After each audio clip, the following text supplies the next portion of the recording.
Hi friends, இந்த வீடியோல software define நெட்வொர்க்ஸ்ல உள்ள இம்பார்ட்டன்ட் கொஸ்டின்ஸ் எல்லாத்தையுமே பார்ப்போம். ஸோ இது வந்து நம்ம சிலபஸ் ஓரியன்டா எடுத்திருக்கோம். சிலபஸ் பேஸ் பண்ணி தான் பார்த்துருக்கோம் எல்லாமே. ஸோ இதில் ஃபர்ஸ்ட் யூனிட்ல பார்த்தோம்னா STN approach requirements and architectures.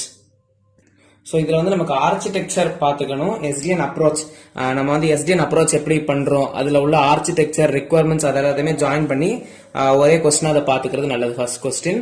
அதே மாதிரி அப்புறம் என்னன்னா எஸ்டிஎன் டேட்டா பிளேன். அதுல வந்து நமக்கு வந்து எஸ்டிஎன் ஆர்கிடெக்சர் எடுத்துட்டோம்னா நமக்கு என்னெல்லாம் இருக்கும், சாஃப்ட்வேர்ல ஒரு டேட்டா பிளேன் இருக்கும், அதுக்கு மேல ஒரு கண்ட்ரோல் பிளேன், நமக்கு என்னெல்லாம் இருக்கும்னா ஒரு டேட்டா பிளேன் இருக்கும், அதுக்கு மேல நம்மளோட கண்ட்ரோல் பிளேன் இருக்கும், அந்த கண்ட்ரோல் பிளேனுக்கு மேல நம்ம என்னது நம்மளோட அப்ளிகேஷன்ஸ் எல்லாத்தையுமே கொடுப்போம். ஸோ இது நம்மளோட கண்ட்ரோல் பிளேன், இது வந்து நம்மளோட டேட்டா பிளேன் இருக்கும். அப்ப ஃபர்ஸ்ட் லெசன்ல நம்ம ஃபுல்லாவே டேட்டா பிளேன்ஸ் பத்தி பார்ப்போம், செகண்ட் லெசன்ல ஃபுல்லா கண்ட்ரோல் பிளேன், தேர்ட் லெசன்ல ஃபுல்லா அப்ளிகேஷன் இன்டர்ஃபேசஸ் பத்தி அதோட பிளேன் பத்தி பார்ப்போம்.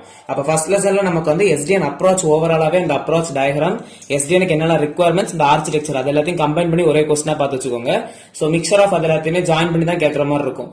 எஸ்டிஎன் ஆர்கிடெக்சர் அதுதான் மெயின் கொஸ்டின், ஃபர்ஸ்ட் கொஸ்டின். அப்புறம் செகண்ட் வந்து STN data plane. STN data plane வந்து ரொம்ப இம்பார்ட்டன்ட் ஃபர்ஸ்ட் லெசன்ல. நெக்ஸ்ட் வந்து open flow logical network device, open flow protocols. இந்த கொஸ்டினையும் அது முடிச்சதுக்கு அப்புறம் பார்த்து வச்சுக்கிறது நல்லது. ஓகே, பட் ஃபர்ஸ்ட் லெசன்ல ரொம்ப இம்பார்ட்டன்ட் பார்த்தோம்னா இந்த எஸ்டிஎன் அப்ரோச், அதுக்கப்புறம் எஸ்டிஎன் டேட்டா பிளேன். இந்த ரெண்டு கொஸ்டின் முடிச்சிட்டீங்கன்னா இந்த ரெண்டு கொஸ்டின்ஸையும் கூட பார்த்துக்கோங்க. இது ரெண்டு நல்ல இம்பார்ட்டன்ஸ் கொடுத்து படிச்சுட்டு இதையும் கன்சிடர் பண்ணி வச்சுக்கோங்க.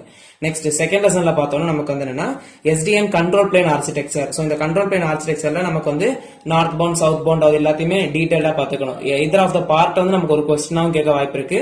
கண்ட்ரோல் பிளேன் ஆர்கிடெக்சர் ஃபுல்லாத்தையுமே கம்பைன் பண்ணி நமக்கு ஒரே கொஸ்டினாவும் கேட்கறதுக்கு சான்சஸ் இருக்கு.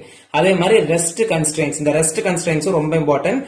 6 கன்ஸ்ட்ரெயின்ஸ் இருக்கும், அந்த 6 கன்ஸ்ட்ரெயின்ஸ் எக்ஸ்பிளைன் பண்ற மாதிரி இருக்கும். ரெஸ்ட்னா என்ன அப்படின்றதெல்லாம் எக்ஸ்பிளைன் பண்ணி கொடுக்கணும், இதுவும் ரொம்ப இம்பார்ட்டன்ட். நெக்ஸ்ட் வந்து ஓபன் டைரக்ட் ஆர்கிடெக்சர், இதுவுமே நமக்கு இந்த யூனிட்ல இம்பார்ட்டன்ட். ஃபோர்த் வந்து cooperation and coordination among controllers, இது ஒரு மெயின் லாஸ்ட் டாபிக்கா இருக்கு, மேபி கேட்கறதுக்கு சான்சஸ் இருக்கு. செகண்ட் யூனிட்ல ரொம்ப பேசிக்கா இம்பார்ட்டன்ஸ் கொடுத்து படிக்கணும்னா STN control plane architecture, rest constrains, open direct architecture, இது மூணுத்துமே ரொம்ப இம்பார்ட்டன்ஸ் கொடுத்து படிக்கணும். ஃபர்ஸ்ட் லெசன்ல இந்த ரெண்டு ஆர்கிடெக்சர், செகண்ட் லெசன்ல நம்ம வந்து கண்ட்ரோல் பிளேன் பத்தி தான் பாக்குறோம். நெக்ஸ்ட் வந்து third lesson. So third lesson பொறுத்த வரைக்கும் நமக்கு வந்து ரொம்ப இம்பார்ட்டன்ட் பார்த்தோம்னா அப்ளிகேஷன் பிளேன் ஆர்கிடெக்சர். எஸ்டிஎனோட அப்ளிகேஷன் பிளேன் பத்தி தான் இந்த யூனிட். அப்போ எஸ்டிஎன் அப்ளிகேஷன் பிளேன் ஆர்கிடெக்சர் வந்து ரொம்ப இம்பார்ட்டன்ட். நமக்கு வந்து தேர்ட் யூனிட் வந்து ரொம்ப கம்பேரிட்டிவா ஒரே கொஸ்டின் தான் அது.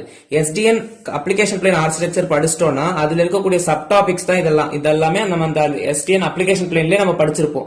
பட் அதுல இன்னும் டீடைல்டா நிறைய பாயிண்ட்ஸ் வச்சு அதுல வந்து ஒரு நிறைய காம்பினேஷன் ஆஃப் பிளாக்ஸ் தான் அந்த அப்ளிகேஷன் பிளேன் ஆர்கிடெக்சர். அந்த அப்ளிகேஷன் பிளேன் ஆர்கிடெக்சர்ல ரொம்ப இம்பார்ட்டன்ஸ் கொடுத்து படிக்க வேண்டியது வந்து நெட்வொர்க் சர்வீசஸ் அப்ஸ்ட்ராக்ஷன் லேயர், அது ஒரு கொஸ்டினாவே எக்ஸ்பெக்ட் பண்ணலாம். அதே மாதிரி டிராபிக் இன்ஜினியரிங், இதுவும் நமக்கு வந்து ஒரு கொஸ்டினாவே எக்ஸ்பிளைன் பண்ணலாம். அதனால ஆல் காம்பனன்ட்ஸ், அதுல இருக்கக்கூடிய எல்லா காம்பனன்ட்மே நம்ம ஆர்கிடெக்சர் படிக்கும் போது ஒரு டயக்ராம். சோ எஸ்டிஎன் பொறுத்த வரைக்கும் டயக்ராம் வரைஞ்சிட்டு அதை எக்ஸ்பிளைன் பண்ணாலே ஓவரால் பேஜஸ் ஃபில் ஆயிடும். அப்ப டயக்ராம் படிக்கும் போது மத்த காம்பனன்ட்ஸ் எல்லாத்தையுமே ஷார்ட்டா பார்த்துட்டு இந்த டிராபிக் இன்ஜினியரிங் அப்புறம் நெட்வொர்க் சர்வீசஸ் அப்ஸ்ட்ராக்ஷன் லேயர், இந்த ரெண்டு லேயரையும் கூட கொஞ்சம் டீடைல்டா பார்த்து வச்சுக்கிறது நல்லது. சோ இந்த டிராபிக் இன்ஜினியரிங்ல வந்து நமக்கு பாலிசி காப், அது ஃப்ளோ சார்ட்ஸ் அதெல்லாமே இருக்கும், அதெல்லாம் பார்த்துக்கோங்க. நெக்ஸ்ட் வந்து ஃபோர்த் யூனிட்ல பார்த்தோம்னா NFE reference architecture, network function விர்ச்சுவலைசேஷனோட ரெஃபரன்ஸ் ஆர்கிடெக்சர் இருக்கும். அப்புறம் அந்த அதே மாதிரி தான் ஃபோர்த் லெசன் நமக்கு தேர்ட் லெசன் மாதிரியே தான். இந்த என்எஃப்இ ரெஃபரன்ஸ் ஆர்கிடெக்சர் படிச்சிட்டோம்னா அதுல இருக்கக்கூடிய சப் பிளாக்ஸ் தான் இது எல்லாமே. நமக்கு என்எஃப்இ மேனேஜ்மெண்ட் ஆர்கெஸ்ட்ரேஷன் ஒரு பிளாக் இருக்கும், என்எஃப்இ இன்ஃப்ராஸ்ட்ரக்சர் ஒரு பிளாக் இருக்கும், விர்ச்சுவலைஸ்டு நெட்வொர்க் ஃபங்க்ஷன் ஒரு பிளாக் இருக்கும். சோ இந்த ஒரு ஆர்கிடெக்சர்ல தான் நமக்கு இந்த 3 பிளாக்ஸ்மே வருது. அப்ப இந்த ஒரு கொஸ்டின் படிச்சிட்டோம்னா நமக்கு இந்த 4 யூனிட் 4 கொஸ்டின் படிச்ச மாதிரி இருக்கும். சோ ஃபர்ஸ்ட் நீங்க கவர் பண்ணும்போது ஃபர்ஸ்ட் லெசன் செகண்ட் லெசன் முடிச்சுட்டு தேர்ட் லெசன் ஃபோர்த் லெசன்ல அந்த ஒரு கொஸ்டின் படிக்கும் போதே மத்ததையும் கம்பேரிட்டிவா முடிச்சிருங்க. அதே மாதிரி தான் இங்க என்எஃப்இ ரெஃபரன்ஸ் ஆர்கிடெக்சர் படிச்சிட்டீங்கன்னா அதுல நீங்க ஆர்கிடெக்சர் பாத்தீங்கன்னா தெரியும். அதுல என்எஃப்இ மேனேஜ்மெண்ட் அண்ட் ஆர்கெஸ்ட்ரேஷன் ஒரு தனி கம்பார்ட்மெண்ட் இருக்கும், என்எஃப்இ இன்ஃப்ராஸ்ட்ரக்சர் அதிலே உள்ளது, விர்ச்சுவலைசேஷன் நெட்வொர்க் ஃபங்க்ஷனும் அதிலே உள்ளது. ஓகேவா, விர்ச்சுவலைசேஷன். அப்ப இதெல்லாமே நமக்கு இம்பார்ட்டன்ட் கொஸ்டின் ஃபோர்த் லெசன்ல. கம்பேரிட்டிவா அசைன் பண்ணி படிக்கும் போது ஓவராலா படிச்சுட்டு அதுல இருந்து நமக்கு என்ன டாபிக் ரொம்ப இம்பார்ட்டன்ட் கொடுக்குறேனோ அதை வந்து இன்னும் டீடைல்டா பாத்துக்கோங்க. இது ஃபோர்த் யூனிட்ல. நெக்ஸ்ட் வந்து ஃபிஃப்த் யூனிட்டுக்கு போறோம். அப்ப ஃபிஃப்த் யூனிட்ல என்ன இம்பார்ட்டன்ட் கொஸ்டின் பார்த்தோம்னா ஃபர்ஸ்ட் வந்து virtual LANs and types. Virtual LANs and டைப்ஸ்ல வந்து 3 டைப்ஸ் இருக்கும், அதை பத்தி எக்ஸ்பிளைன் பண்ணி விர்ச்சுவல் லான்ஸ்னா என்ன அதெல்லாம் கொடுக்கணும். நெக்ஸ்ட் வந்து விபிஎன், விர்ச்சுவல் பிரைவேட் நெட்வொர்க்ஸ், அதுவும் வந்து நமக்கு important question. Open direct virtual Tenet networks, இதுவுமே இம்பார்ட்டன்ட். அப்புறம் வந்து நெட்வொர்க் விர்ச்சுவலைசேஷன் ஒன்று போட்டிருக்கோம் இது. So virtual LANs and types, அப்புறம் virtual private networks, open direct virtual tenant networks, அப்புறம் network virtualizations. So இந்த 4 கொஸ்டினுமே இம்பார்ட்டன்ட். அதுல இந்த நம்ம ரவுண்ட் போட்டிருக்க கொஸ்டின்ஸ் எல்லாம் ஃபர்ஸ்ட் ப்ரிஃபரன்ஸ் கொடுத்து படிச்சுட்டு அதுக்கப்புறமா நெக்ஸ்ட் கொஸ்டின்ஸையும் பார்த்துக்கோங்க. ஸோ இந்த டாபிக்ஸ் எல்லாத்தையுமே கவர் பண்ணிட்டு போயிட்டீங்கன்னா ஓவராலா நமக்கு வந்து சாஃப்ட்வேர் டிஃபைன் நெட்வொர்க்ஸ்ல உள்ள part B and part C attend பண்ண முடியும். 2 மார்க்ஸ் ஓரளவு சிலபஸ்ல இருக்கக்கூடிய டாபிக்ஸா பார்த்துலன்னா 2 மார்க்ஸ் ரெஃபர் பண்ணிட்டு போங்க.